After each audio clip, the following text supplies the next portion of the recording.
কাৰিকৰী কথা বতৰা লৈ পেলাই এতিয়া শেহতীয়া এটা কথা ওলাইছে যে AIDFে কংগ্ৰেছৰ পৰা এটা বৃহৎ পৰিমাণৰ ধন বিচাৰিছিলে আৰু সেই ধন নিদিয়াৰ বাবে ভোটটো আচলতে বিজেপিক দিয়া বুলি এটা কথা চলিছে কিবা গম পাইছিলে নেকি যে পইচা নাই এই ধৰণৰ কোনো মই অভিযোগ শুনা নাই এতিয়া ভোট যদি দিয়া নাই তেওঁলোকে এটা নীতিগত অৱস্থানৰ পৰাই ভোটটো দিয়া নাই বা তেওঁলোকে হয়তো কংগ্ৰেছৰ কেণ্ডিডেট পচন্দ কৰা নাই নতুবা কাৰোবাৰ দ্বাৰা তেওঁলোক নিজেই প্ৰলোভিত হৈছে ক'ৰবাত হয়তো কিবা সুযোগ সুবিধা পাইছে তাৰ কাৰণে ভোটটো শিফ্ট কৰিছে বুলি অনুমান কৰা যায় নিৰ্দিষ্ট অভিযোগ যিহেতু পোৱা নাই মই ক'ব নোৱাৰোঁ যিবোৰ কথা কৈ আছে কংগ্ৰেছে নিদিয়াটো কালি স্পষ্ট হৈছে কংগ্ৰেছে যি দিয়া নাই যি ভোট ভুল কৰিছে লগে লগেই ছাছপেণ্ড কৰিছে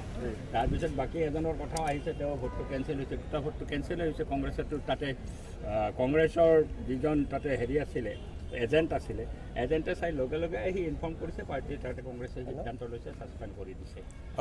EDFৰ তেওঁলোকৰ যি ধৰণৰ ব্যৱস্থাটো তেওঁলোকে গঢ়ি তুলিছে বহু সময়লৈকে তেওঁলোকে অহা নাছিল দেৰিকৈ আহিছে তাৰপিছত তেওঁলোকৰ ইলেকশ্যন এজেণ্টে কি ভূমিকা লৈছে সেইটো সম্পৰ্কত সন্দেহৰ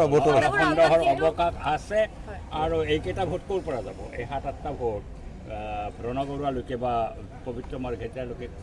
ক'ৰ পৰা যাব মনোৰঞ্জন তালুকদাৰৰ নামো সন্দেহৰ আওতাত আছে মনোৰঞ্জন তালুকদাৰক সন্দেহৰ আওতাত ৰাখি লাভ নাই অখিলকো আওতাত ৰাখি লাভ নাই কালি অখিল সম্পৰ্কত যিটো EDFৰ নেতাই আনিছে এইটো অবান্তৰ অবাস্তৱ মই অখিলৰ লগত বহু ক্ষেত্ৰত ভিন্ন মত থাকিব পাৰে কিন্তু অখিলক মই যিমান দূৰ জানো এই ধৰণে টকা পইচা লৈ ভোট বিক্ৰী কৰিব লগা অৱস্থা অখিলৰ পাৰে বা সেই আদৰ্শক নকয়ো আৰু মোৰ সম্পৰ্কত কৈতো লাভেই নাই কাৰণ মোৰ এটা সুনিৰ্দিষ্ট নীতি আছে এটা অৱস্থান আছে মুখ্যমন্ত্ৰীয়ে ধন্যবাদ দিছে মুখ্যমন্ত্ৰী ধন্যবাদ দিছেতো ভালেই কথা ধন্যবাদ দিব লাগে মই আজি ধন্যবাদ দিলোঁ আপোনালোকৰ জৰিয়তে পবিত্ৰ মাৰ্ঘেৰিটা আৰু ৰণগড়লৈকে বহুত বহুত ধন্যবাদ তেওঁলোকে নিৰ্বাচিত হৈ গৈছে ৰাজ্যখনৰ কথা পাৰ্লামেণ্টত শুভেচ্ছা যাচিলোঁ কামনা কৰিলোঁ গোটেই গণতান্ত্ৰিক ব্যৱস্থাটোক গণতান্ত্ৰিক ব্যৱস্থাৰ প্ৰতি এইটো এটা ভাবুকি যিটো হৈছে যোৱাকালি